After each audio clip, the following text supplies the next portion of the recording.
We are the Eternals. The Avengers have a lot of superheroes right now. But we have Dina. Hello. I'm sure that was a lot of fun for you. It was. Eternals assemble. Great line. Experience the Marvel Cinematic Event. Centuries in the making. Dad, I saw him on TV with the cape shooting laser beams. I don't wear a cape. Marvel Studios Eternals. Rated PG-13. Now playing. Only in theaters. And here we go. It's the comic book bullies. Man, you come right out of a comic book. It's the comic book bullies. You will bow down before me! It's the comic book bullies. Now I am the master. It's the comic book bullies. It's the comic book bullies. Welcome back to the Comic Book Bullies with Nerds New Bully and your host Leroy, aka the one who flew too close to the sun, with my co-host. Yeah, this is Eli, aka Pumpkin Seed. I should have took that. And we're back with another episode, and yeah, we're just gonna jump into it. For those that checked in for us last week and didn't see us last week, we decided to take the week off. That's all. Like, we get a what? It was Halloween, man. It was Halloween. Yeah, you get pay time off every now and then. So yeah, we took Halloween for pay time off or PTO. That's or like whatever. my Christmas. I was doing shit. Right. So he went out. I just decided to actually just take the day off and I had like a bunch of this to do. You know what's funny, Eli? I still didn't go to bed till like 3:00 in the morning that night because I was doing other shit. I was like, well, now the quarter podcast, let me get some other shit done. And I still got time to do that. So either way, now we're back recording, not beefing. We're going at it. And for those that are looking at what we're going on right now, yes, this episode is going to be Eternal centric. I'm going to do two things. One thing I'm going to do is review the movie. Because like I said, there's been a lot of stuff going on in the movie. We're going to talk about that, what's going on. And I'm going to compare what's going on for the movie to the comics. Because I know nobody's read the Eternal comics. And Eli, I tried to like flex my nerd boner on you the other day. Pause. But still, I read every Eternal comics ever. Turns out I didn't. I thought I did. But it turns out there's like because I started going down a rabbit hole. And when I thought I read this book, then they started referring to other stuff that happened like a Thor comic back in the 70s. I'm like, why did I read that shit? And they were like in 30 straight issues. I'm like, what the hell? In a Thor comic. So yeah. So you didn't have a boner. Yeah, I didn't have a boner. Nerd limp. You went nerd limp. Yeah, nerd gummy worm, Yeah. Nerd soft. Right. People out there say MCU baited. Yes. 616 man. I don't know if you see the title of the podcast. That's the title of the podcast. Marvel made a DC movie. You mean it's all dark and shit, and you can't see everything? Every punch is in slow motion. No, they didn't. They didn't go full. You never go full Snyder. You never go full Snyder. But yeah, let's just jump to the podcast. Like I said, no more shenanigans, no more tomfoolery. We're just gonna jump into it and just see what this, see what it gave us. So Eli, hold up. I'm gonna set you up for it. Yeah, cool. All right, so Eli, give it to me. What is the number one movie of the week? It's got to be a Disney movie. I was gonna say I'll give you a hint. It's a Disney movie. Yeah, so it is a Disney movie, and the top of the list is Eternals with a whopping 71 million. Eli, that 71 million is cool. Not top. I think Shang-Chi beat it. I think Fast and Furious beat it, and I think Venom definitely beat it. Venom still holds the record. Yeah, Venom holds that record, so it's actually the highest grossing weekend of any movie in the post-pandemic. Venom, that's the movie, like crap. So pretty good for that one. Let's see. What do we got here? I read Neil Gaiman's Eternal Run and watched the motion comic of it as well. Yeah, 616 man. Yes, there's a lot of Neil Gaiman in this. Not as much as I thought, but there is some Neil Gaiman in this. But I'll talk about that also. What else we got? We got Doom. Doom still hanging in there. No Time to Die. For those that haven't seen No Time to Die, I'm hearing it goes for rent on VOD next week. Like I said, number 5, Venom, Let There Be Carnage. And it just goes downhill from there. The French Dispatch, Antlers, Last Night of Soho. Antlers. I want to, I wanted to see Last Night in Soho until I found out what it was about. It's like Edgar Wright's new horror movie, but it's some weird ghost shit that I'm not into. And I'm like, I don't know. It's not a movie I would go to the theaters to see. It's definitely a movie I would. You know. Yeah, it's definitely a movie I would like. Okay, it's on VOD. Let me watch this. I'll do that. Yeah. But going to the theaters to see it, nah. I mean, Edgar Wright. You know, he doesn't make any bad movies. You know, so right. So, all right. So let's just jump into it. Like I said, we're going to talk about Eternals. Some people have seen, like I said, 71 million people have seen this. People haven't seen it. Just like this podcast. Just like the podcast. You know what? This podcast represents the internet. Like I said, it is divided also. I'm starting to see if I can pull up the Rotten Tomato score. Let me see. Right before let me see. We're going to do that. Oh, I messed it up. There we go. Did I do that right? I can't see that. I messed that up. Okay. So I'm gonna look up the Rotten Tomatoes score of Eternals. And right now, like I said, for those that haven't been paying attention, it actually has the lowest score of any MCU movie ever. All of them. Hulk, Thor: The Dark World, Captain Marvel, whatever you got, it's the lowest one of all time. It is at 48%. It is the only rotten MCU movie ever. So if you go by Rotten Tomatoes, it is the worst Marvel movie ever made. It's like it's fan-forstic than this, you know. But there's more. Edgar Wright hasn't been the same since Scott Pilgrim. I disagree with that 616 man. Baby Driver was fucking awesome. Yeah, especially the first intro of that. That intro is like one of the best intros of any movie ever. I mean, the movie does kind of go down after At World's End. Yeah, I mean, he's still there. Yeah, I mean, he's you know, they're not great, but they're fine. He's still in the conversation. He's still in the conversation. I give him that. So, you know. But wait, the good news about it, like I said, now that the fans have actually seen the movie, the audience score. Actually, the audience score of Eternals is 81%. So it's like flip-flop, like who's somebody's lying? Basically. It's The Last Jedi. It's The Last Jedi all over again. Like that was like the flip-flop of that, you know. So the thing, and a lot of people are saying that the critics are review bombing it because, you know, there's homosexual scenes in it because of diversity and pandering. Critics aren't doing that. Those are assholes on YouTube, not us assholes on YouTube, other assholes on YouTube doing that. As far as like critics, they're not gonna bomb a movie because of politics and it's woke, and they're not gonna do that. They're actually going to knock the movie because whatever. Like I said, I am not a critic. All I'm gonna do is just give my opinion of what I thought about the movie. But before we do that, let's actually talk about the comic. What is the Eternals? What are the Eternals? What are the Eternals about? So give you a brief example of what Jack Kirby, like I said, they were created by Jack Kirby. If you listen to the podcast, you know who Jack Kirby is. If you don't listen to the podcast, I'll give you a quick glimpse of it. You got Stan Lee. Jack Kirby's here. That's who Jack Kirby is.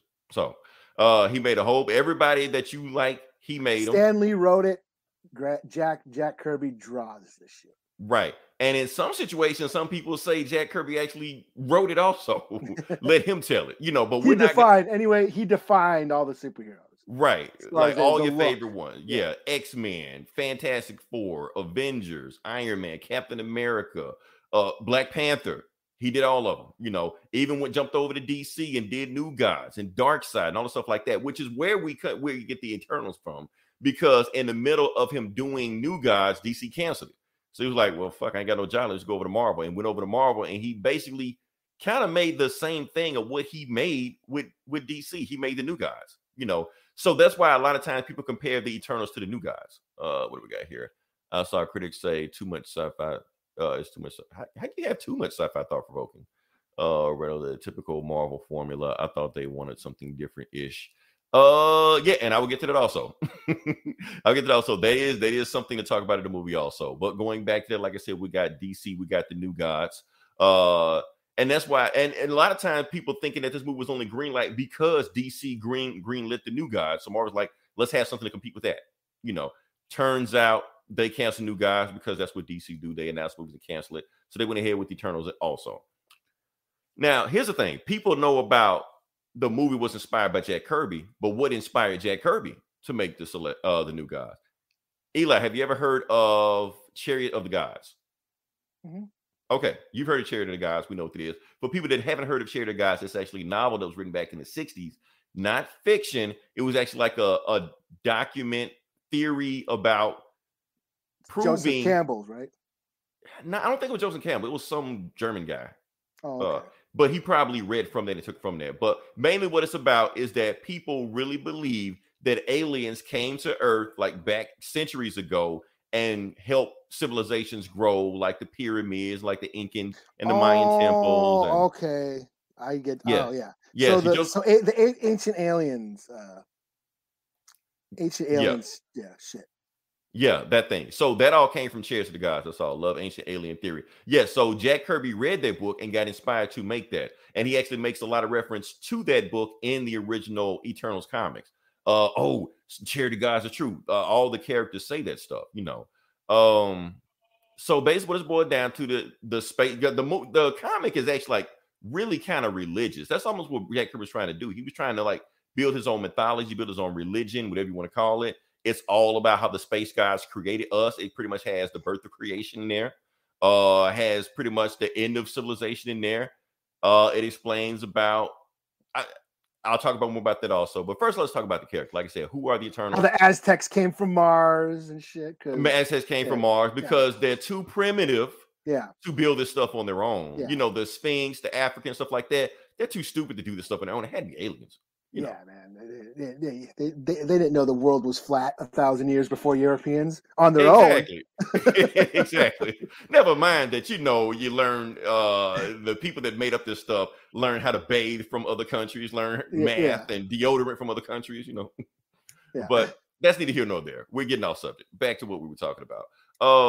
So like I said, the reason he was going biblical with this because what the Eternals are, you got the Eternals and you got the Deviants. The space gods came down and they created both of them. And basically all of our myths and all our legends and all our religion came from them. The Eternals are the angels, the gods, warlocks, whatever you want to call it. The Deviants, demons, monsters, werewolves, Freddy Krueger, whatever you got. So that's where all that came from, according to Jack Kirby, you know. And they instill our myths and we just interpret it differently. So would the Eternals go to different religions? Like say one might go to Africa and that's where you get like Shango or something like that, you know, or one might go to Norway and that's where you get, you know, Thor. The Norse gods from, you know, stuff like that, you know, Greek, same thing. So that's what they say. No. Null is right. All right. So let me just break down some of the Eternals, like I said, because this movie, one of the criticisms people give about the movie that they crammed in a lot of characters. This is 10 characters introduced in this movie. Like, and it's the heroes, not the villains, not the sidekicks, not the other people going on over. 10 heroes featured on here. And I'm gonna just break through one of them just quickly. Like I said, we got Gilgamesh.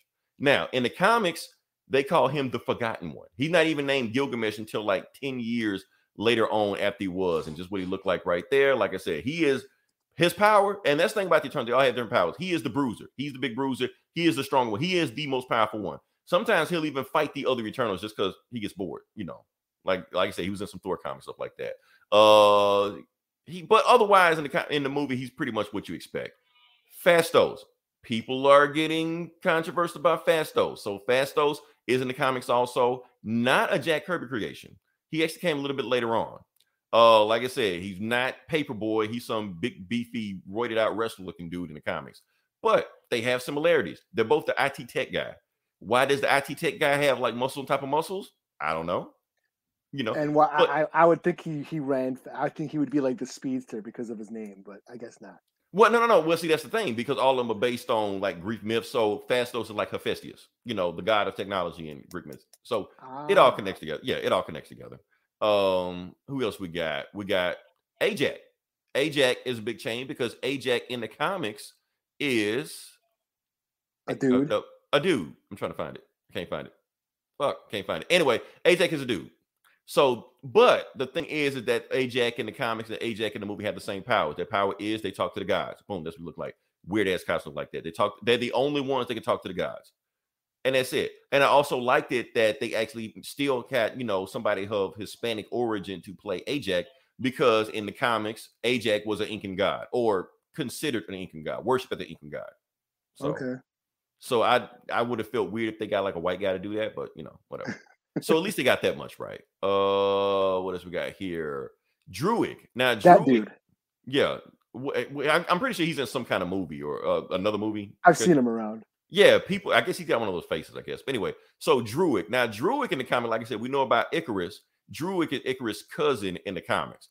Is that Cyclops in the new X-Men movies? No. That's another guy. You're getting your guys confused. They look similar alike, but yeah. So, but Druid, like I said, is most of the time he's a bad guy. He's one of the villains of the Eternals. Because like I said, they got good Eternals, bad Eternals. Some of them just do wild shit just because they just feel like it. But in this one, he's an asshole, but not a bad guy. Pretty cool. What else we got here? We got Sprite. Sprite, for the most part, Sprite was a dude in the comics, or a little boy. Never ages, can't age. When Jack Kirby originally raised Sprite, he was just younger than the rest of them. But then Neil Gaiman took over the book and basically said that Sprite can't age, and Sprite turned on the team, and he was the villain of one of the Neil Gaiman books. But like I said, they changed it where Sprite is a girl now, and it actually does play into the storyline, making him a girl. So I'm not even tripping on that. Plus, they made him a girl in the comics now anyway. So there you go. It all comes full circle. Makari is one of the biggest changes in the comics because Makari was also a white dude. You know, speedster, boom, that's powers. Went from a white dude to a black deaf chick.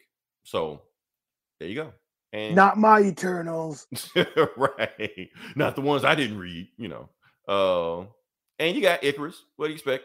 Superman-y, you know, strong, superpower, heat vision, the flying brick trope, you know, what you super expect. Lips.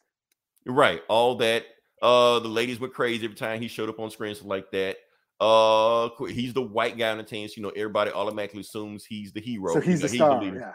He's not. That's the thing. He's not. Oh, really? He's not. Yeah, that's the thing about the movie that kind of got me go. But the thing is, some people on the team follow him automatically. Like when shit goes down, they just look at Icarus like, okay, Icarus, what do we do next? What the fuck y'all looking at me for? That's the leader. You're the white guy. You're the white guy. Of course we follow you. You know. So I think the movie was. Ain't you in charge? Right. I think the movie was playing on that trope a lot of times. But I'm not going to go into it. But I did like how they went there with that. Kingo was another superficial change, but not a big change because in the comics, Kingo is a ninja / samurai, but they still got one thing right, that they're both movie stars. Because Kingo was around in like ancient Japan with their samurais and stuff like that. So he's a movie star in today's time because he was there. He knows how they act. So in the movie, Kingo is a Bollywood actor. You know, that's the difference. But they're both actors. So Asia, it's still Asia. It's still Asian. You know, they're trying to tap into that, you know, Asian market since China kind of clamped the doors on them. So we find other avenues. What else we got? Circe has changed a little. I mean, looks wise, she pretty much looks the same. She looks exactly what you expect she to look like. Just attitude wise, a little different. Like I said, still, you know, you see her in that costume, you're like, oh yeah, that's Circe. You know, think about Circe, that her personality a little bit differently. She's more down to earth, kind of chill, that stuff like that. When the comic, she's kind of like a little flighty, a little flirty. She's like a party girl.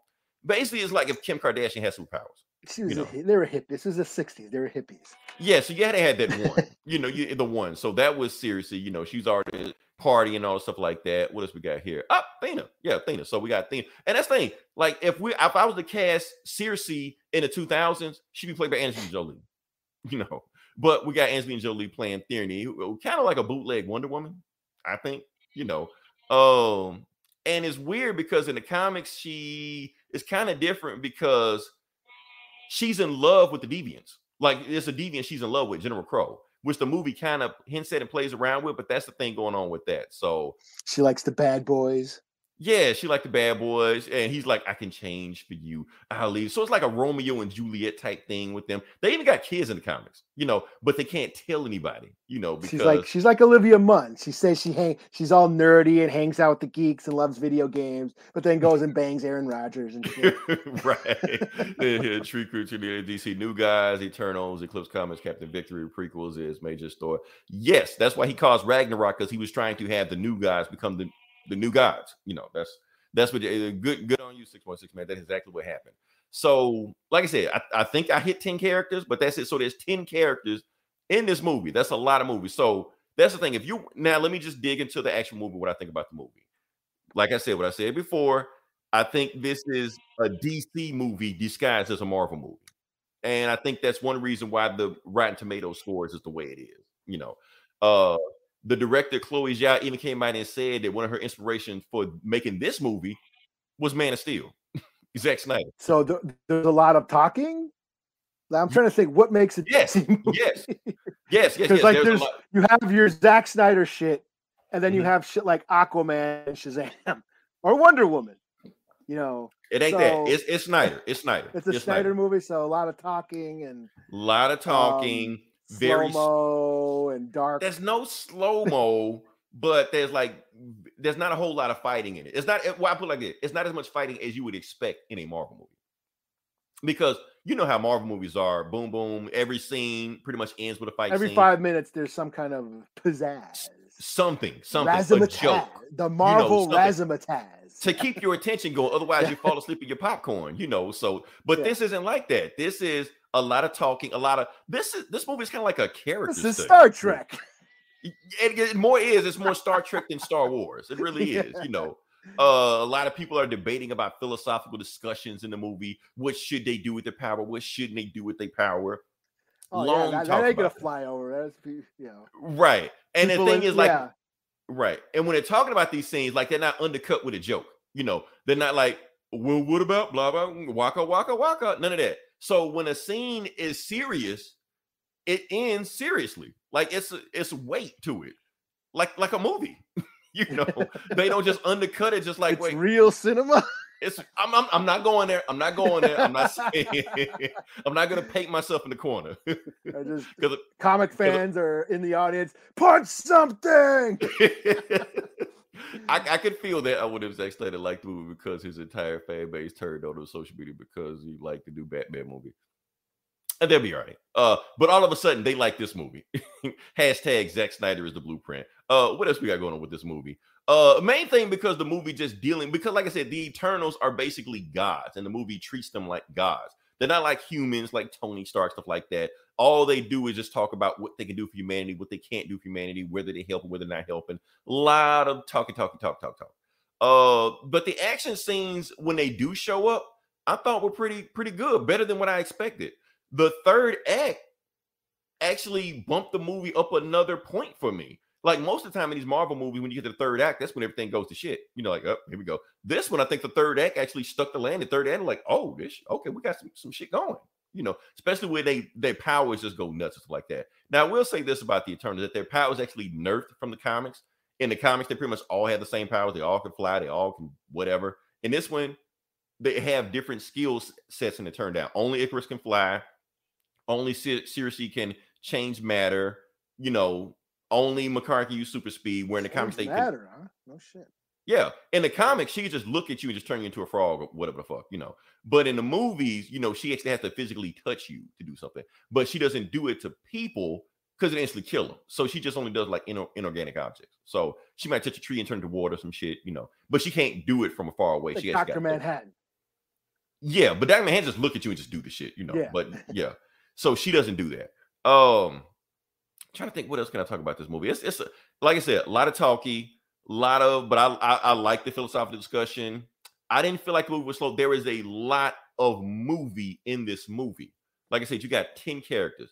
You got their boss over them, who's Erisham, the judge, one of the Celestials, and they only show one of them. And they got all this mythology. They got all these side characters in here. You got the deviants. You got the different deviants. You got two ending credit scenes at the end of it, you know. So you just like, it's a lot of stuff going on in this movie. So some people are divided on, like, a lot of people don't like the movie, but they divide on why they don't like the movie. Some people saying the movie's too slow.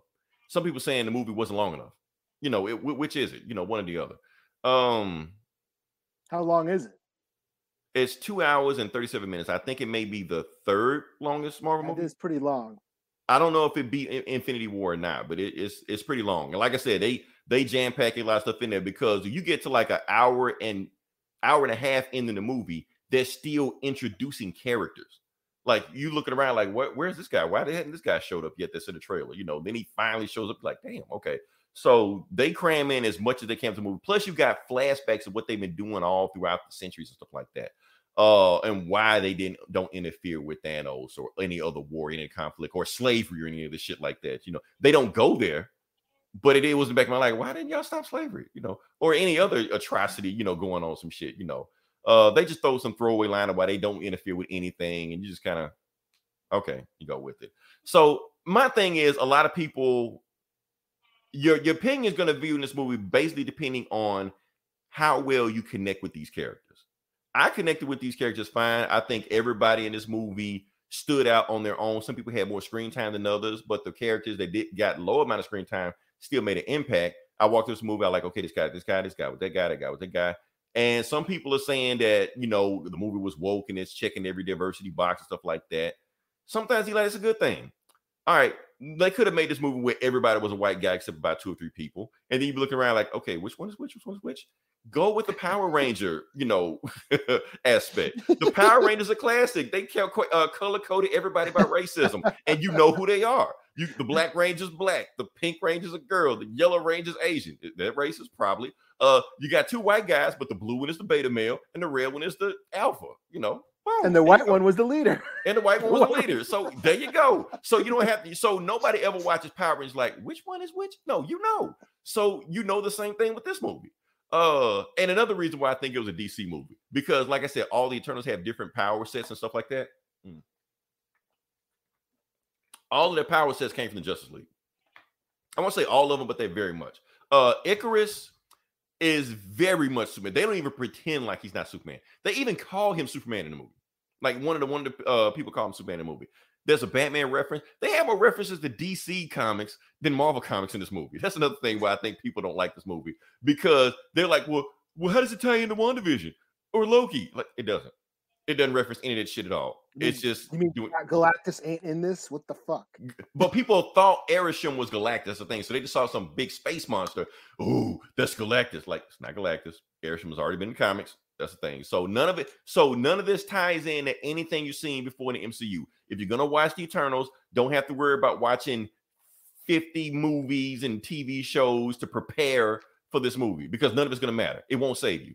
You go in this movie. Almost everything in this movie is shit that's never been referenced in the Marvel comics before. I mean, in the MCU before, so it's brand new.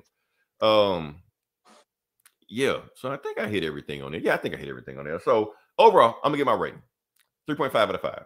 I know I gushed and rated something like that, but 3.5 out of 5 because this movie is divisive, and it's divisive for a good reason.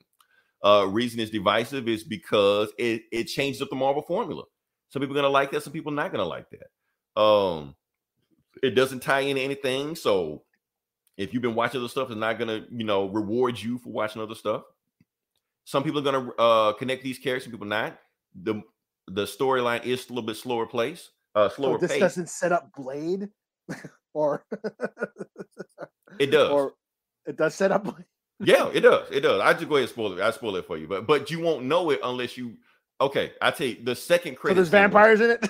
Not vampires in it. Not vampires in it. I'm gonna tell you what happened, because a lot of people are gonna watch the second end credit scene and not gonna know what the fuck happened. So I'll explain what happened to you. Okay, so Black Knight is at the end of Dane Whitman. He's in the movie and stuff like that. So he shows up. He finds Excalibur, which is really the Ebony Blade. So right before he touches it, there's a voice that says, "Don't touch that." And so Black Man's voice, you're like, "Who is it? You know, who is it?" And she comes out and says, "That was Mahershala Ali saying that." You don't see him. It's just his voice. That's it. So technically Blade is kind of in it, but not in it, you know. So okay. Yeah, but that's about it. So but you won't know unless you watch the interview from her. Otherwise you're gonna say, yeah, who's I was just joking. Yeah. I just pulled that out like, well, what other Marvel movies coming out? So yeah, but that's it. So like I said, some big states. Like I said, the third act goes ape shit. There's some big states in it. Honestly, other than them fighting Thanos, this like the biggest shit that any superhero has done before. You're like, man, they need more guys. The Eternals ain't enough for this. Where the Avengers at? You know, where Thor at or some shit like that. You know, because some big shit does go down that third act. So yeah. So like I said, save the universe again. Well, that's the thing. That's like it's a philosophical discussion. At the end of the movie, the final bite is whether or not did they save the universe or not. But like I said, I'm not going to spoil it. That's what I like about the movie, because you don't know if they save the universe or not at the end of the movie, really. what is saving the universe? Exactly. Are we the hero? Are we the villain? Stuff like that. Existential crisis. That's what I want for my superheroes. That's what One man's paradise is another man's hell. And people in the theater just waking up from their popcorn, blow some up. So kick his ass. Right. Fuck him up. Yeah, so that's what I think. So, like I said, if anybody that's not a fan of the MCU, and I'm gonna just say this, just leave it alone. Anybody that's not a fan of the MCU, this movie is not gonna make you a fan. I'm sorry. I know she's an Oscar winner and stuff like that, but it's not gonna turn you around. This is not real cinema and everything else shit. Nah, it's another Marvel movie. Honestly, where I rank it in the Marvel movies, not the middle, maybe slightly higher than the middle. Definitely not at the bottom, like they talking about Rotten Tomatoes, like lower than Thor: The Dark World and all of the Iron Man 3. Hell no, it's nowhere near that. Doctor Strange, Ant-Man, it's better than those. Hell, I rank it better than Black Widow. So yeah, so I don't know what the hell they were talking about, but like I said, everybody's got an opinion. Opinions like assholes, everybody's got one. So hold up, I think 616 Man got something else on there. Let's see. Where the fuck is he? Oh, I gotta turn on my comics. I haven't seen anything. Oh yeah, look at damn, yeah, he's all up. Oh yeah.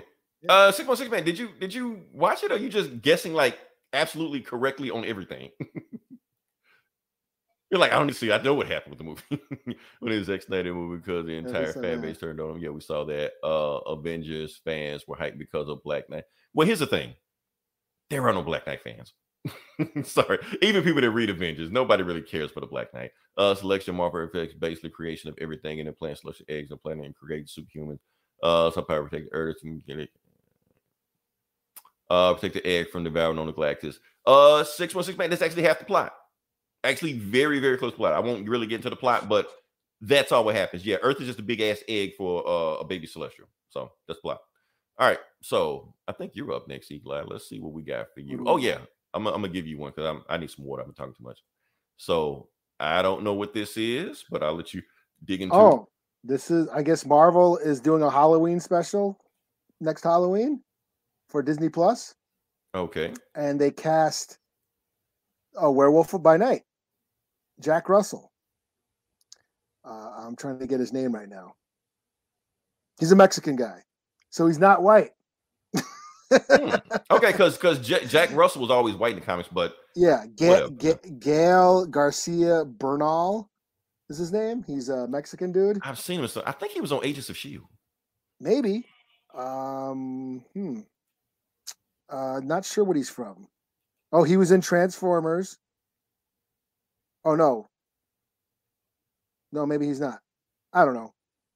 Or he did the voice for that. I don't know. Anyways, he's cast as Jack Russell in The Werewolf by Night, but they're also is it Jake Gomez or Lopez, the newer Werewolf by Night, the native Werewolf by Night is also going to be in this. Interesting. Okay. Jake Gomez, yeah. The one that was just created like 5 minutes ago? Yeah, the one that Taboo wrote. So he's going to be in it too. So, yeah. So now that I think about it, both the werewolves are native. Now you think about it, I mean, the Mexicans, they're indigenous, so. Yeah, so, hey, that's it's your time, Eli. Yeah. So, yeah, sure. Marvel News. I mean, yeah, I like werewolves. We'll see what they do. I'm sure they're not going to be ripping out throats and shit, but, it'll be cool. They'll cut away from it, It'll happen off screen. Or, they'll talk about it in a news segment or something like that after, the guy just screams, Yeah, no cut away, yeah. Right. So that's pretty cool. So October 2022, when it will air on Disney Plus. So, it'll probably have like a dance number in this like that. It won't be anything like you expect. Yeah, I'm a bee. Or it might. You never know, Eli. Disney Plus might have like a thriller dance and shit. No, I'm saying they might have like a Disney After Dark, around that time. And this might be the launch season. Oh, I watched they had the Lego Star Wars Halloween special, and it was pretty funny. They were making references to all these horror movies and shit, and like the Lost Boys, where like Kylo Ren was like one of the Lost Boys, like he was joining the gang, like the Knights of Ren were like the vampires, and it was like scenes right out of the Lost Boys. It was pretty funny. It was yeah. So what we got here, Jack Russell will be the mentor for the new Werewolf by Night. I hope he's not just another sidekick. But like you said, they're both you know, both one's native, one's Hispanic, like that. So it's not like, you know, the handsome white guys just got a I mean, they're both family curses, right, or some shit. I can't remember. Yeah. So I don't know. All right, this was also you. Let's see, let me get 616 man out there, cause I don't know if you can see it. Nope. What do we got? I'm all screwed up. Let's get 616 man out of here. Not out of here, but you know. Don't go anywhere. We're not leaving. Right. Get the fuck out. You know. What can we see? Book of Boba. Oh yeah, Book of Boba Fett. So yeah, that's the Boba Fett show. Finally dropped the trailer, and I gotta say, it looks dope. It's all gangster shit. It's like fucking Boba Fett. You know, he took over Jabba's palace, and it looks like he's taking over the criminal underworld, and that's what we're seeing. Yeah, and I'm all for it. That's what I've been waiting for. I've been waiting for the criminal underworld, the scum and villainy in the Star Wars universe. I know The Mandalorian touched upon that. You know, we got to see a little bit of that, but let's get serious. The Mandalorian was still set up for Skywalker shit. Baby Yoda, cloning. Right, it wasn't even Skywalker. It was just it was just like Ahsoka. Ahsoka was in it. Like it was still shoehorned into the Skywalker saga and filling up plot holes that were regarding the shit that was going on with the Skywalkers and the fucking Emperor and all that shit. It was still that shit. And here's Boba Fett doing just crime shit. And that's what I've been waiting for. My thing is, Mandalorian season 2 was a backdoor pilot of everything. That's what it was. Yeah. Yeah. Basically it set up a bunch of shows, and like this one. So yeah, this is because they were talking about making the Boba Fett movie. They're talking about getting what's his name? The guy who directed Logan to do it. Mangold. Yeah, James Mangold. He was in talks to direct a Boba Fett movie, and maybe that's what this developed into. You know, just a Boba Fett doing some criminal underworld grimy shit, which is what I've been waiting for. I mean, they've done this shit in the comics and in the books, the extended universe novels and shit. But in the comics, yeah. I mean, you reviewed them early this year. Yeah, the War of the Bounty Hunters, all that shit. But even like earlier, like Dark Horse was doing just a Boba Fett working for Jabba, just doing fucking, grimy shit for Jabba. So that's what I've been waiting for, to see. So finally, this looks like what it's going to happen. It looks like it's like, some gangster outlaw Western bounty hunter, Godfather. I heard a lot of people comparing to the Godfather. Godfather, Scarface, all those, Untouchables, all that shit. That's what it looked like. So I'm stoked for it. So yeah, cool. Same here. I've been waiting for a standalone Boba Fett saga removed from the Skywalker. Because they have to expand it. I mean, the Skywalker at this point is just like the toothpaste at the bottom of like used toothpaste. I mean, don't can't squeeze that anymore. Don't get me wrong. It was awesome to see Luke again and to see Luke kick ass. But we should have seen that in the movies. But right. but for a show about the Mandalorians, we should have been seeing more crime shit. And it just turned into he's guarding Baby Yoda and navigating that journey about where Baby Yoda goes and how he ties into the rest of the saga and shit. And that's basically what Mandalorian was. It was just, shoehorned into, the old movies. And this looks like it's removed from that. This is like, it's just the criminal underworld, the scum and villainy shit that I've been waiting for. So I'm stoked. So, and December, right? December. Yep. Christmas. So I'm trying to think so do we know what time? Because like I said, we got Hawkeye and we got this. So which one? Hey, it's Star Wars season again. When Star Wars came back in 2015 during the holidays, that's what that made my Christmas. Having Star Wars shit, new Star Wars shit during Christmas time made the holidays so that much more enjoyable. So that's what I'm stoked for again. Like, cool, we got some Star Wars shit coming out during the holidays, and I'm like, Jack Frost roasting on an open fire, or however the lyrics go. I thought maybe it was cold outside to go sing that one because you can't. That one, they canceled that one. Yeah. All right, this was creepy song. Is it creepy? Is it weird? Is that what it was? It's because he's creeping. He didn't have consent to go inside. Well, Even though no, it was I cold, think he was she freezing. was in.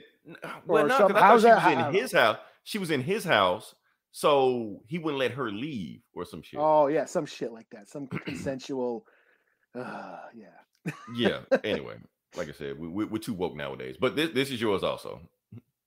Iconic Clint Eastwood voice. Oh yes. Okay, so the Navajo Nation, they've been dubbing movies into their language, the Navajo language. They've done it with Star Wars. I think they've done it with a Disney movie. Was it Frozen or Toy Story? Anyways, they're doing it again with A Fistful of Dollars. Clint Eastwood, Sergio Leone, spaghetti western classic, based on a samurai movie by Akira Kurosawa called Yojimbo. Pretty much the same movie, beat for beat, the same plot.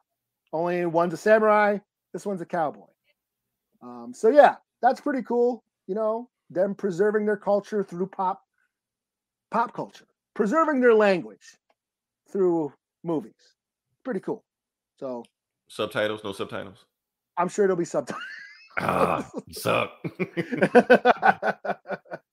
I don't speak Navajo. I'm not Navajo. I don't know. I don't know any Navajo except Yatahe, which I think means hi. You know what I'm saying? Like no subtitles. You know, you basically like hard mode. You got to learn that shit. Yeah, you're fucking hardcore otaku and shit. Right. Oh shit. Yatahe. That's all I know. All right. So pretty cool. I mean, Fistful of Dollars is, you know, the man, they call it the man with no name, the first movie in the Man with No Name trilogy. A few dollars more, which is my favorite out of those movies. And then of course The Good, the Bad, and the Ugly. Yeah. The epic. That one's just too big. It's classic, but my favorite is the second one. Indio. Yeah. I learned how to whistle from that. I learned how to whistle from that song. I heard I gotta learn how to whistle. Yeah. All right. So yeah, what do we got next on here? I think we got My Boy? Yeah, let's go, Your boy? Yeah. Hold on. Yeah, computer. Okay. My graphics started slowing down, computer started acting up. But where are we at now? Yeah, Dominic Toretto, Vin Diesel. Oh yeah. Family. Okay, because he's trying to get the family back together. Let's see. Clint Eastwood, pop culture. Old man trying to understand modern times. That's every old man. Yeah. That is a trope. Let's see what we got. I'm gonna see if I can see this. Because basically Vin Diesel put out a Instagram post the other day, basically directed for Dwayne "The Rock" Johnson. And he's trying to get Dwayne "The Rock" Johnson back to the Fast and Furious franchise. I guess it's kind of a pseudo apology or something. I don't really know. That's too small for me, so I'm going to read it on my phone. But I'm pretty sure you can see that. Because the very first part of it was that is small. They look like they're about to make out. Oh, man. Oh, yeah. So let me see. Damn, where? All right. Because the first thing I wanted to show you on there, even though it's very small, it was basically talking about how I don't like how Vin Diesel started off the apology. Because the first thing he says is, to my little brother Dwayne. See, you already fucked up, man. You already fucked up. He already don't like you anyway. You already called him a little brother. He's not your little brother. He don't like you. He says it repeatedly. He don't like you. He called you a candy ass a bunch of times. You know. So then he's telling you that. So he's trying to basically take a shoe, turn it sideways, right, and shove it straight up your ass. You know. So yeah. So people strudel. So Vin Diesel already screwed up also because he already got this big ego, basically saying he taught The Rock how to act and telling him what he can and can't do in this movie and taking him more seriously. So yeah, Vin Diesel versus Rock Fast Family Saga. So he's really trying to fast up. Now maybe this is just a publicity stunt that we don't know about. Maybe they've already made it behind the scenes, or maybe it never was beef to begin with, and Rock is going to be in Fast 10, you know. But if not, whatever. Just in the movie. Like I said, I'm one of the biggest Fast and Furious fans you'll find on the internet or anywhere. But I'm ready for it to end. You know the mythology. I know the lore, you know. Yeah. But they went to space. After that, it's kind of like, what else can you do? You know, I mean, join the Eternals or some shit. I don't know what the fuck. Time travel. Do, man. Yeah, good time travel. Dinosaurs. Alternate dimensions, clones, you know. Yeah, zombies. Yeah, something. Aliens. Fucking, it's endless. Transformers. I think I that would was a watch thing. a Fast and Furious. I think that was a thing at one time. They were trying to get off the ground because they're both Universal. So yeah, I would don't know if totally that's watch true. the shit out of that. Yeah, I don't know how true that is, but I heard that was a thing they were trying to get off the ground. But yeah. Like so they go back, we got to go back to Robin semis again. Right. And then one of them turns out to be Optimus Prime. One last ride. Now here's the thing about this. Now, one reason I don't think The Rock is coming back to this franchise in it because Rock doesn't need them anymore. Now I know everybody loves the first Fast and Furious movies, and they saying like everything went down at their first movie. Honestly, I thought the first movie sucked. That's just me. It was okay. It was. How about the tuna? No tuna? That's the best one. I guess. What else? It's a Point Break ripoff. Can we admit that? Can we admit it's a Point Break ripoff? That's all it is. This guy sandwich crazy. So that's my whole thing about it. It's a Point Break ripoff. It was okay. Then the movies kind of just went downhill from there. Even though Tokyo Drift was kind of okay. I kind of liked it, But the movies didn't get good until Dwayne "The Rock" Johnson showed up. That's when the movie started getting good. From 5, 6, 7, those are the best ones out of it because Dwayne "The Rock" Johnson just brought energy to those movies. Now, before then, had no energy. After that, they waning down a little bit. They still going crazy and nuts shit like that, but they kind of waning down a little bit.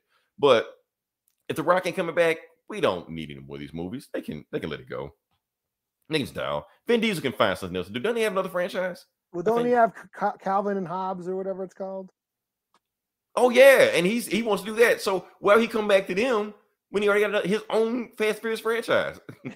And he just bring all the other people except Vin Diesel over there to them. And they had robots in that movie. Yeah, they fought a fucking super soldier in that movie. Yeah, it was basically the plot of Metal Gear in that movie. Yeah, you're right. So that's my whole thing. All right, so last thing we're gonna talk about before we get to the actual comic book section, but we're gonna move on from this, and we're gonna talk about Marvel's The Avengers. All right, Eli, do you want the good news or you want the bad news? It's all good news to me, man. You're so optimistic. Let's see what we got with 616 man. Fans 1 through 4 versus where's fans? Honestly, that's the thing with 616. I don't even remember like the fourth one. I don't even remember that one. I don't even remember the plot to that one. I don't know who's in it. I think Gal Gadot was in it. That's about it. So that's what I'm saying. But from when The Rock, Vin Diesel, that's the thing. The dumber these movies get, the better they get. That's what I like about it. Well, they're all kind of dumb. No, but the dumber. They need to get dumber. Like, okay, the first few are like straight up comedies to me. You just laugh because they're so dumb. And then the second ones are, entertaining blockbuster action flicks. Yeah, but I'm just saying, but you get really like dumb shit like they falling out of cars. They falling out of planes and cars and shit. Going into space. Just get dumb with this stuff, man. Don't think about it. Just go, Oh yeah, Marvel's Avengers. I'm trying to evade the subject. Let's start with the good news first. Okay. Now, the one thing that everybody has only cared about the game, the only thing that keep people interested in this game is when is Spider-Man coming out? And we have confirmation. November 30th. November 30th, Spider-Man drops. Like they're like, did they not know that there was like 2 Spider-Man games already?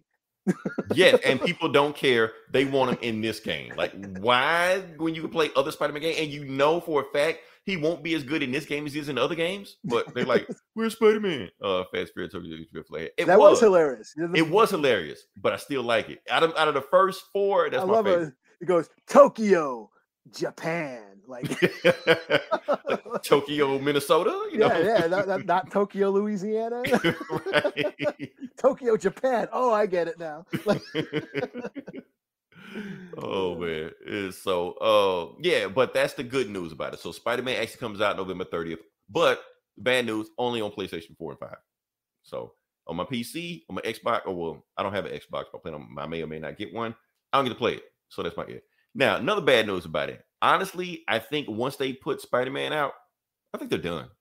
I think it's over this game. I don't think they're gonna do anything else with this game. They're gonna move on to something else. Maybe crank out another Tomb Raider or some shit.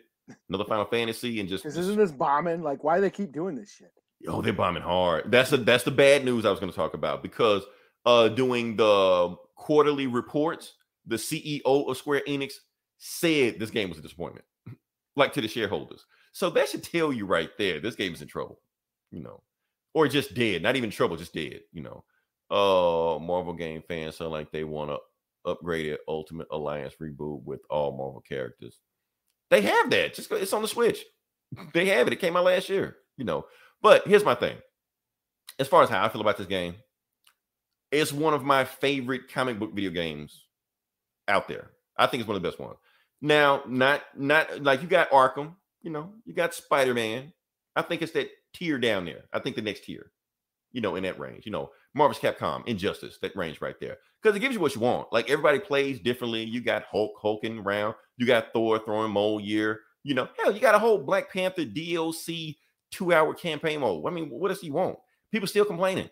They give you Spider-Man. People still complaining. I think at this point, people don't even know what they're complaining about. They just like, fuck this game, you know? So, I don't know. I'm still going to play it regardless of what happens. Like I said, everything is subjective. Just like Eternals, we talk about Eternals. Some people like it, some people don't. This game, if you like it, you like it. If you don't, you don't. So, move on. I guess we move on to the comic part now. I guess. Move past that. Yeah. Is that it? We got through everything? Wow. Okay. Well, good. I mean, we're making good time. We're making good time. Okay. Like I said, like this comic book bullies, where we talk about the comic books, and we're going to jump into it. And Eli, you have a load. So I'm going to let you go first. I do. Should I start out with Superman 78? Sure. Yeah. So Superman 78, number 3, an ode to Richard Donner Superman movies, the Donnerverse. Is that what that's called? The Donner cut? Yeah, the Donnerverse, Donner cut. Yeah. Yeah. So Christopher Reeve, Margot Kidder, Gene Hackman, you know, that era of Superman.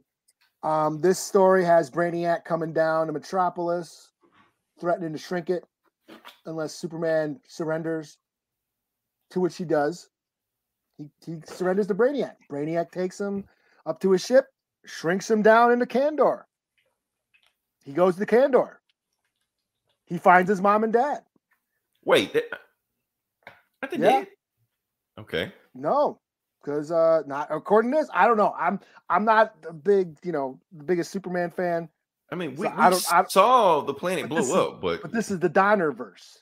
So we I don't know. Blow up in the whatever. Okay. I don't know. Right. They're still alive in Kandor. So he meets his mom and dad in Kandor, and they're like, this is your home. You're back home now. This is where you were meant to be. You're going to learn science, blah, blah, blah. He has a conversation with them. You know, he's walking around Metropolis, Krypton. He's never been there before. So, yeah, he has a reunion with his parents. It's kind of poignant. Meanwhile, back down on Earth, Lois Lane gets kidnapped, and she wakes up in Lex Luthor's lair. And she's like, I am the greatest criminal mind of our time, and I know how to get back Superman. So, to be continued, as in Lex Luthor, Superman savior. So nice. Okay. So yeah, it's fun. Fun, like I said, if you're a fan of the Donnerverse, you're a fan of those old movies, which yes, they're fun, fluffy fun. That's what this is. So my thing is, I got to be completely honest about it. I don't like the continuity changes they're doing. That's all. I know I shouldn't be bothered with that. That shit bothers me. I'm just saying. How the fuck? No, I don't know. I don't know. I thought it blew up, and I'm like, hey, they're back. Whatever. Okay. Maybe Brainiac got down there as Clark's fucking thing was floating by or something. I don't know. Who knows? I don't know. Like I said, I'm maybe thinking too much about it. I really shouldn't be putting that much thought into it, but or maybe he went back in time. Who knows? Yeah, that's what I'll say. Probably you got the Infinity Gauntlet, the Time Stone, and went back. Yeah, let's fix their plot holes. Let's do that. So like Brainiac is fooling Donnerverse Superman with fake robot parents, or that could be it. Who knows? Maybe that's actually genius. Yeah, I guarantee you that's not what happened.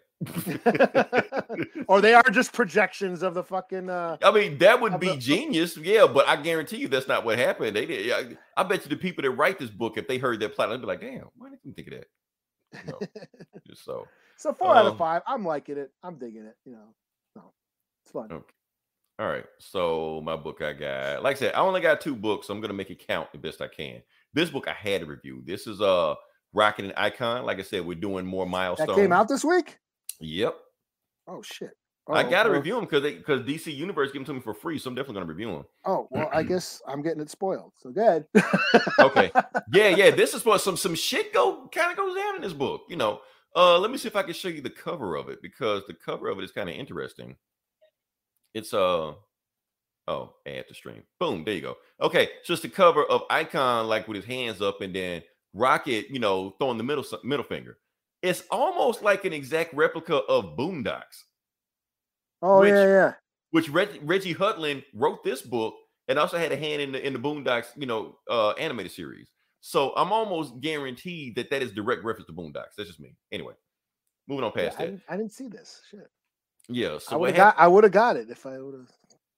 Yeah, so some shit goes down. So let's just go to it, see what happens. Okay, so last time we left off, that creepy ass roach alien that was that Amazon black chick came around and was fucking them up, and he's going to kill Raquel's mom, Rocket's mom. Right before it happens, that's when the Amazon chick grabs her sword shoots a beam out or something, and then chops his head off. Damn. Yeah, so his head's gone. And she's like, you could have hit her. She's like, that buys us a little bit of time. So she jumps out the window and boom, lands on the ground. And that's when Icon shows up. And they're just like, okay, go rescue your mom. And now your mom's safe, go make sure she's safe. I go handle this roach monster or whatever, And his head grows back, And they're like, oh, what the fuck, And basically asking like, Rocket, like, do you know that Amazon chick down there? You're like, nah, you know her? Like, no. Okay. Well, anyway, take care of your mom. I'll fight this monster. And so they go down there and they fight and and let's cut to the end. Yeah. So get on past it. Oh yeah. Rocket. I like this part right here. Rocket yeets him in the nuts, kicks him across the stage, and then Icon goes chasing after him, throws him to another building, and then he tries to rescue other people. Oh, this is a little Easter egg I don't think anybody ever caught. The book he's reading is The Black Freighter, Curse of the Black Freighter. Oh, from Watchmen. From Watchmen. You're like, okay, that's odd, but okay, doesn't matter. So, and this part right here makes no sense whatsoever. So they cut, but I like this part. So they cut to a scene in a barbershop where they're fighting outside the barbershop. One dude was like, man, somebody's out there fighting, man. What's going on? He's like, nah, never mind, don't dodge the question. Who's the best athlete of all time? Michael Jordan and LeBron James. I'm like, what the fuck do you got to do with the story? It don't matter. They argue for it the whole panel. Somebody start bringing up, nah, Deion Sanders is a better athlete. Nah, Serena Williams is a better athlete. Like, and he like, nah, y'all quit arguing. There's really some shit going on the outside of it, So they go back to it, and yeah, then all of a sudden the Icon and them like destroy the entrance of the barbershop. And one of the people in the barbershop like, I know you had roaches, but not this bad. I'm leaving, and then the roach monster like blasts Icon in the face. Icon heat visions the monster, but the monster ended up getting away. And Rocket tells her like, man, why don't y'all? And she talking to the people in the neighborhood. Why don't y'all do something about this monster? He was like, man, we ain't go through the Big Bang. We ain't got no superpowers. He's like, y'all don't need no superpowers. Y'all know what to do. And then the Amazon black chick's like, what are you doing? What you doing with the finger guns? Like, you know what I mean with the finger guns. Like, okay, let's do it. So they just start shooting. They just pull out guns out of their pocket and start shooting at the roach monster and shit like that. But while they doing that, they aim ain't worth a damn. So they actually start shooting at everything. They barely even hit the monsters. They shooting at bystanders, almost hit a baby. But it turns out that the Amazon chick also has telekinetic powers, so she stopped everybody from getting killed. So she was like, look, since y'all suck at aiming, just shoot me. I'm like, what? Yeah, just shoot me. So they shoot him, shoot Rocket, light her up, and she got kinetic powers and shit like this. So now that she's full, she gets ready to yeet the roach monster again, but he takes off. It's like, damn. All right. So, and then Icon has just got his ass beat by him. Half his face messed up, like his alien side is really showing. And Rocky's just like, who was that guy? He was like, okay, so who that guy was actually an alien I met like 100 years ago, and he's a shapeshifter. But we call him the Manhunter from Mars. I'm like, wait, what? Yeah. So Milestone is playing around with the DC universe in here. But anyway, so the Amazon chick just flies off and they go rescue Rocket's mom. And she's got like 1,000 questions for Icon, but they hide her until they can find out what to do next. And this part is messed up also. So an hour later, the police finally show up. you know. But they don't rescue anybody except the landlord. And the landlord said, look, all y'all evicted. You're like, why you evicted us? We had nothing to do with this. You know, I don't care. Yeah. So yeah, as a matter of fact, they put an APB out on Icon because they blaming him for destroying the neighborhood. And yeah, so the government, we're just gonna cut to the end. The government says the Martian Manhunter, whatever like that, couldn't get the job done, but that's okay. We got another team gonna take him out. So you got some other people getting ready to kill Icon, and that's the book. So it was pretty fun, just action, fun stuff. It was a fun book. I like it. So yeah, like I said, as far as what we're getting from Milestone, Icon is far and away the best book they have right now. So yeah, but like I said, it's only one like personally written by Reggie Hudlin. So all right. So what you got? So Batman Reptilian number 5. Okay. I think this is the last one, right? No, there's one more. Really? Okay. Yeah. I thought it was the last one too. No, there is one more after this, the conclusion. So this is Garth Ennis with Liam Sharp. And it's Batman is searching for something. There's a monster going around killing all of Batman's villains. And it's some lizard monster that turns out Killer Croc, he has some sort of DNA in his evolutionary cycle of his life. He gave birth to this thing. So Killer Croc is his mom.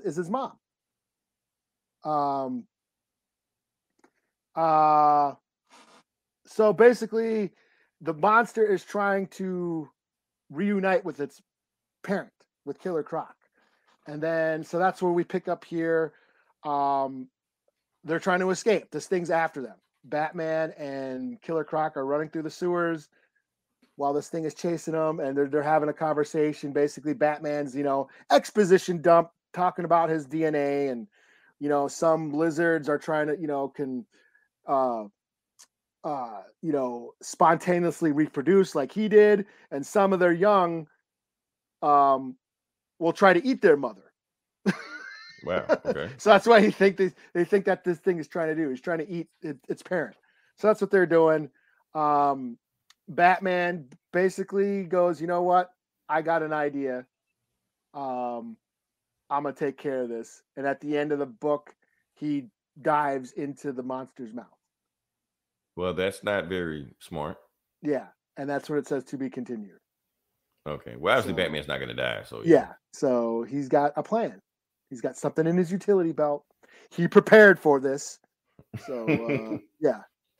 And yeah, it just shows baby Croc spray or some shit. Yeah. Yeah. It shows, Alfred watching on the monitor, Bruce, and then to be concluded. So again, it's a fun Garth Ennis, sarcastic, dark humor mixed with horror and shit. It's fun. 4 out of 5. Yeah. Cool. Yeah. Yes. 616 man. That's what they determined last issue, that Killer Croc is asexual, that he is, he can be both sexes, like life finds a way, like in Jurassic Park. Yeah. Is asexual the right term? I guess.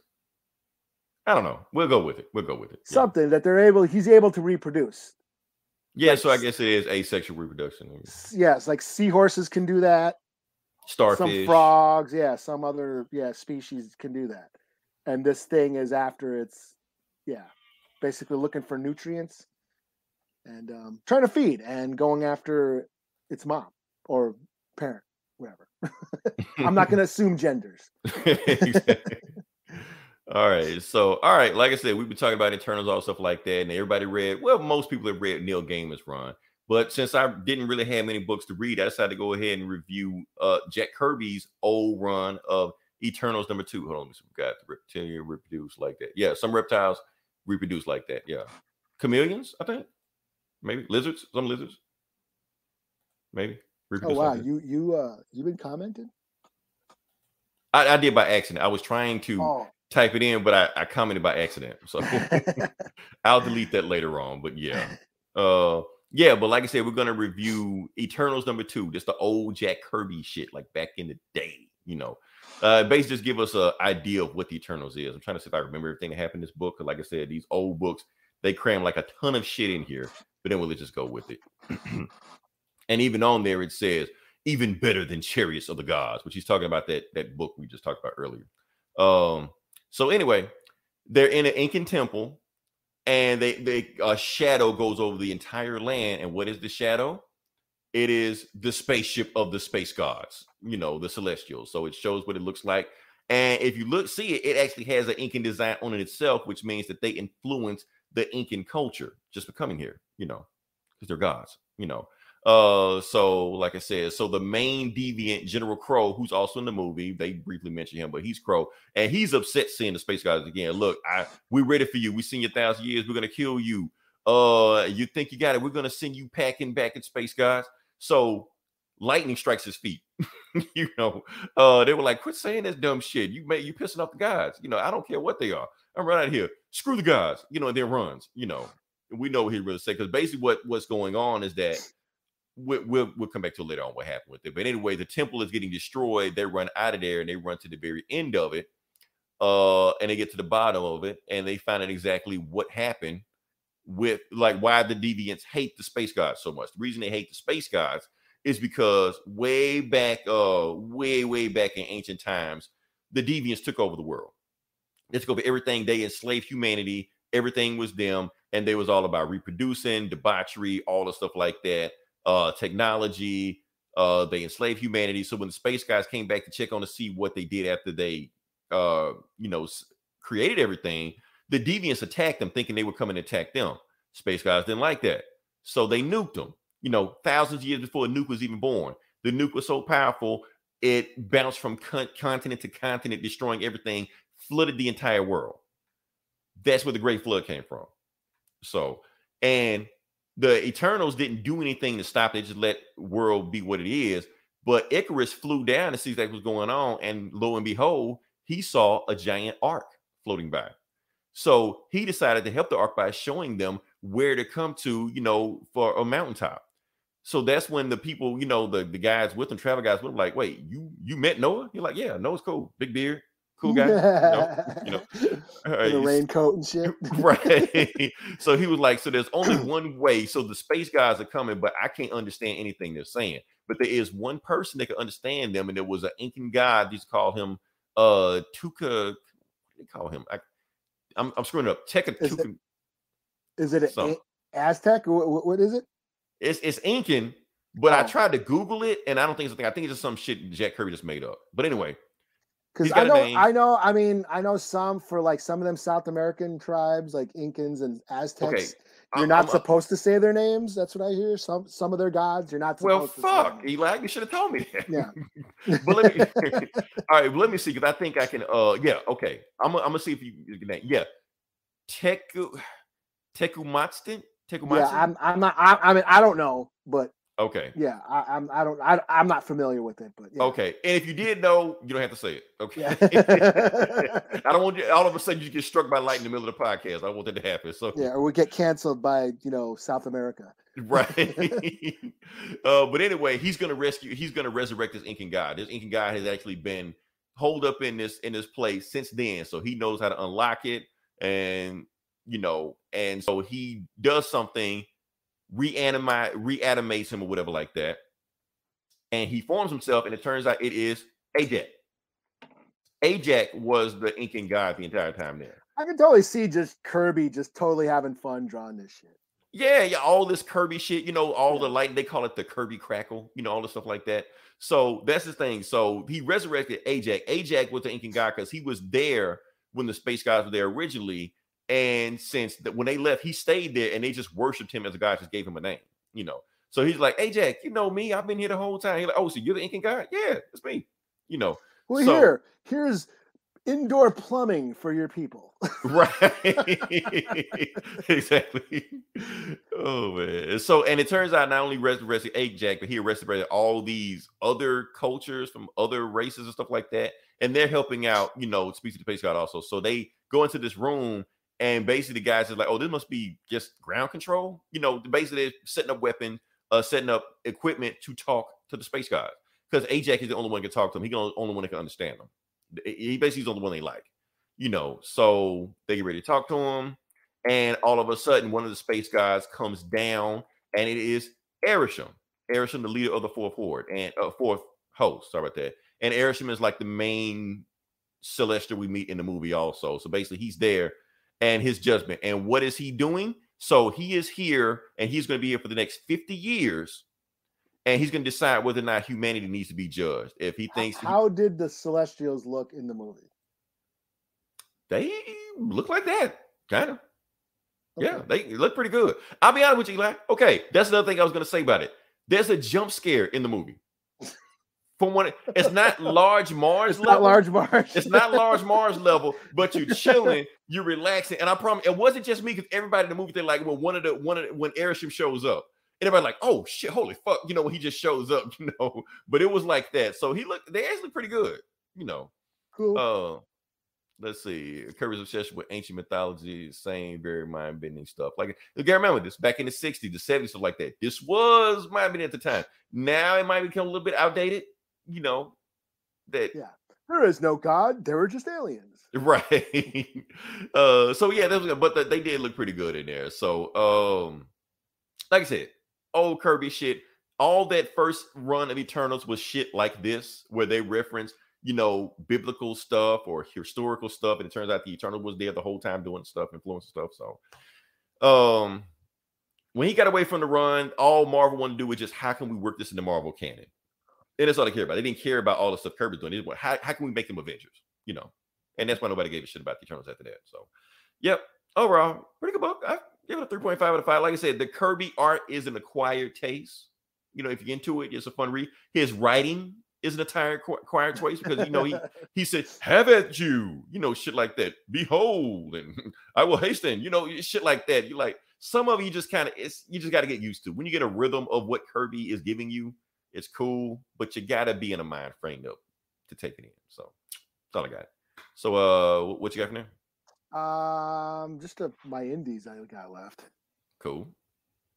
Let's see. I guess we'll do Two Moons, number 6. All right. Now, I just announcement, shameless plug.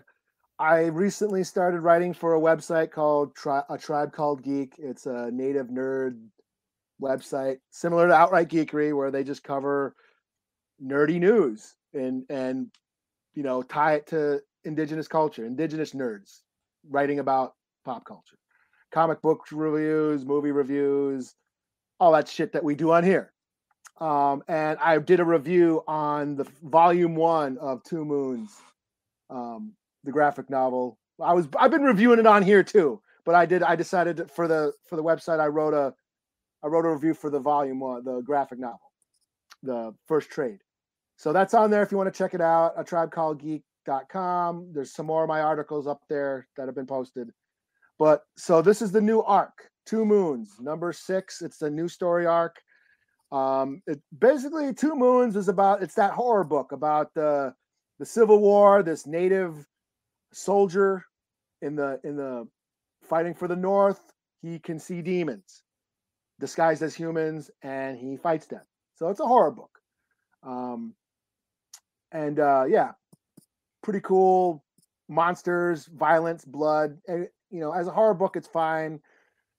I do critique the native element. I mean, he can be anybody. There's no real insight into his cultural background other than he's just native, but he could have been anybody, and it wouldn't have mattered. It wouldn't have changed the story at all. So his indigenous identity is more of a novelty than really a plot point. There is those elements of shamanism and the stereotypical, mysticism and new age, So is there a native creative team on this book? No.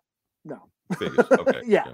It's a non-native writer, writing a native story, and you get the stereotypical, shamanism and new age mysticism that always comes when you have that non-natives writing about natives. But still, it works as a horror book. It's a perfectly serviceable horror book, and that's why I'm still on it. So this is the new story arc. There's a time jump. It jumps ahead like 20 years. So the first arc was during the Civil War. This jumps ahead 20 years. And basically, Virgil, or Two Moons, the main character, he's got a fellow native who's been shot. He's been shot by, bounty hunters that are basically keeping natives or going after natives who leave the reservation because they could be legally shot if they left the reservation. That's how. So it's like in Naruto with the Ninja Clan. If you leave the Ninja Clan, they gotta. I guess I never watched Naruto. You just remind me of that. Well, yeah, I mean, like natives were outlawed. You could kill them on sight and collect their scalps, which were called Redskins. Mm-hmm. Now called the National Washington Football Team. But okay. Yeah, that's how you got paid for killing a native, is you brought in their scalp, and there was a proof of their kill. So this is referring to back then, and I think they're referring to the ghost dances in this book. But basically, so yeah, he's on the run from these bounty hunters. He meets the nurse. What was her name? Florence. She was the nurse in the previous arc, and she kind of holds them up in their barn and fixes his wound.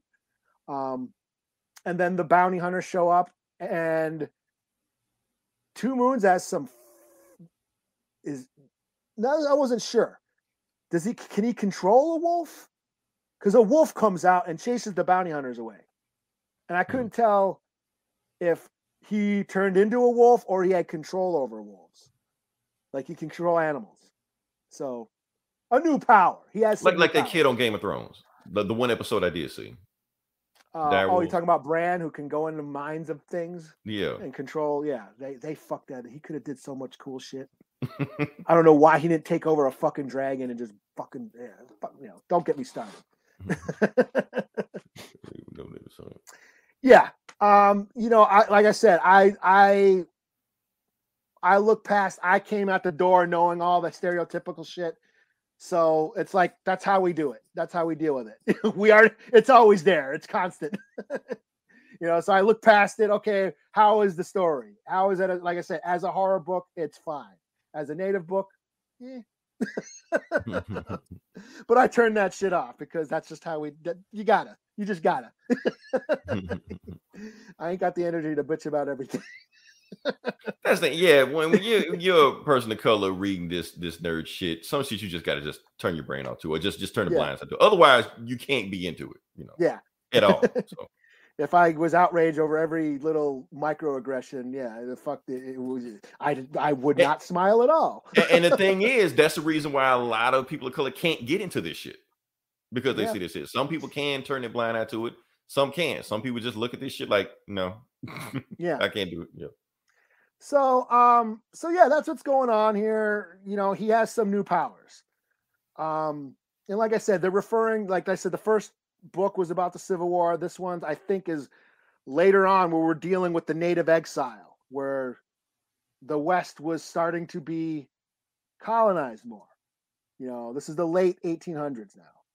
So a lot of more of the Indian wars that were going on are starting to, basically the U.S. were starting to, expand and lay claim to the territory that would now be colonized, the United States. So we're seeing a lot of that. I think they're referring to the ghost dance. Now the ghost dance was 1870s, 1880s, where it was like natives had a vision that if they were to dance, that they would bring back their old way of life, and a bunch, it spread throughout all these tribes across the U.S. All these tribes on reservations decided to do these dances, these round dances. It was like a protest, in hopes of bringing back their way of life because they were being wiped out. Of course, once, the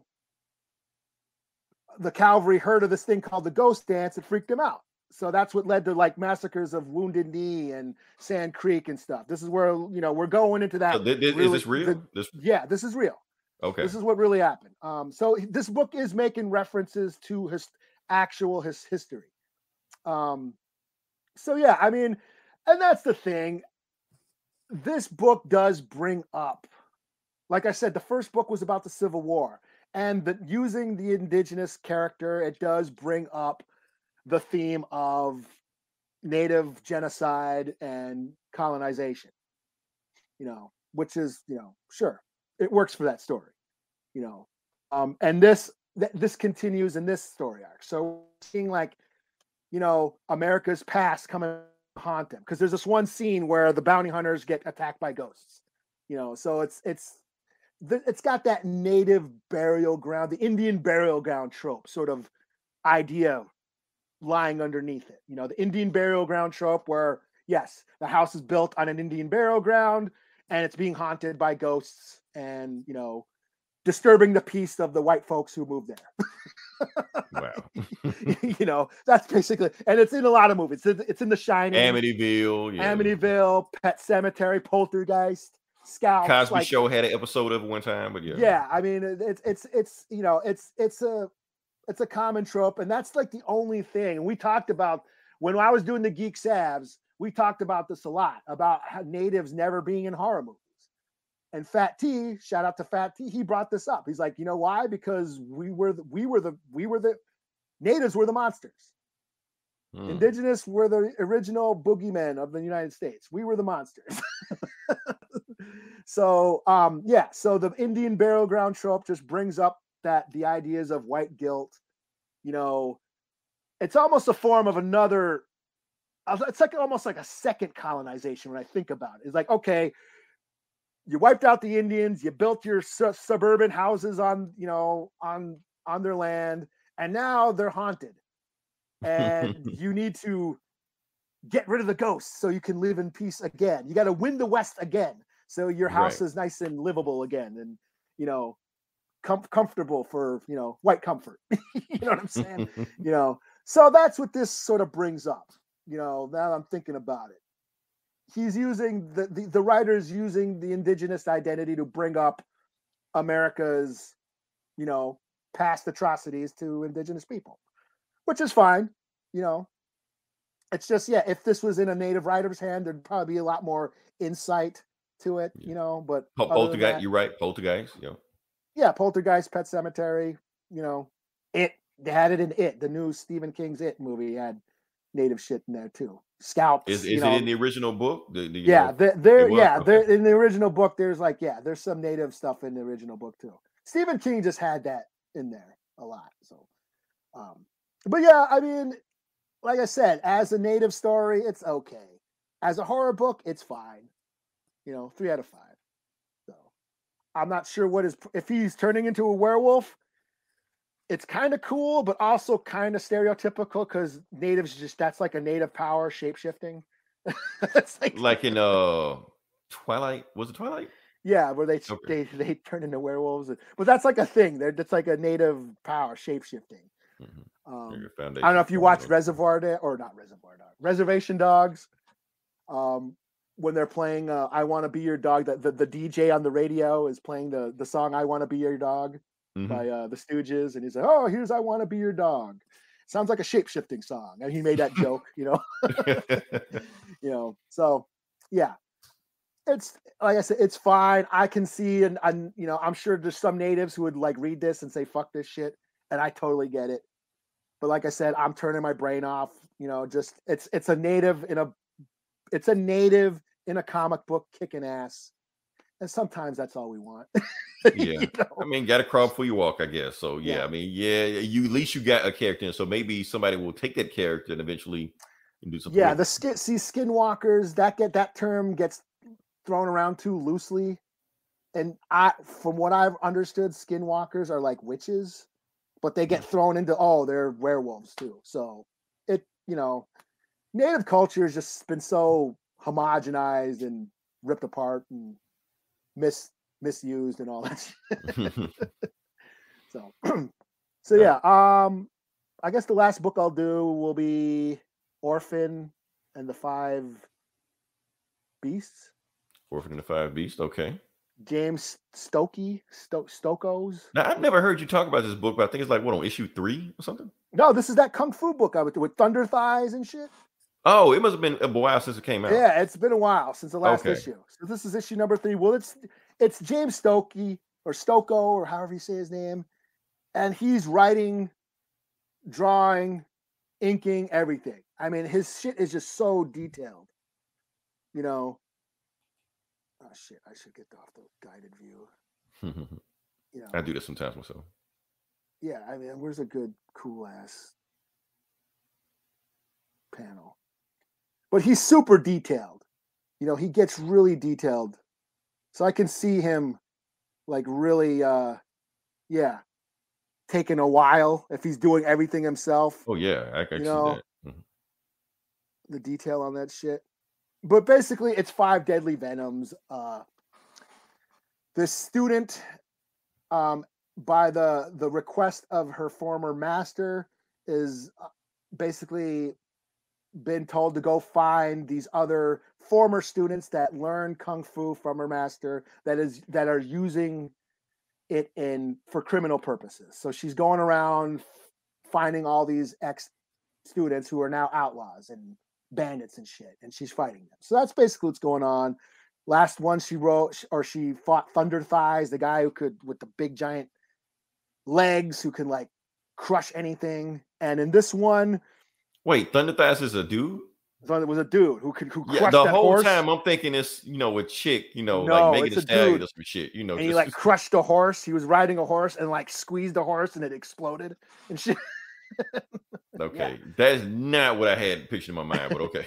And this one, what is this guy called? The Chopper Tang. So this guy's a chef or a butcher, and he's running a restaurant, and everyone loves this guy's food, and his secret is the meat. So you know where I'm going with this, right? I already know where you're going. But there's a twist. You know, is he feeding? Is it human flesh? Yes, he's feeding them human flesh. Is it the people he's killing? No, he is feeding them his own flesh. He's cutting pieces of himself off and feeding them to everybody, and everyone's like fiending off it. It turns out this guy has some sort of like weird, like some weird healing ability where he heals himself, and it turns the people into like zombies shit. So he controls them if they eat him. Yeah. So, and his flesh comes back. So yeah, and this shows that like his arms, all his arms that he's cut off himself are now like flying around and shit. What the hell? Yeah, and that's to be continued. So that's where it ends. And I'm loving this book. This book is the shit. It's really gory. Like the art is crazy, super detailed, and it's like kung fu meets like a Tarantino grindhouse horror shit. Now, who's the publisher of this book? This is Dark Horse. Okay, yeah. Yeah. So yeah, this is fuck it. I'll give it a 5 out of 5 just because it's crazy. You know what? I'm not even gonna blame you for it. It's just the shit you just showed me right there. I'm not even gonna argue with it. Like, yep, that's okay. Yeah, because where was that? I'm sure I saved that last time because she fought Thunder Thighs in the last issue. Yeah, right. Like there, that dude. Yeah, this guy with the big giant legs and shit. Wow. That's from the last issue. Okay. And he's just, right here where he's riding. Yeah, he's like crushing people, like with his thighs. With his thighs. My mind the whole time thinking you're talking about a chick the whole time. Nope.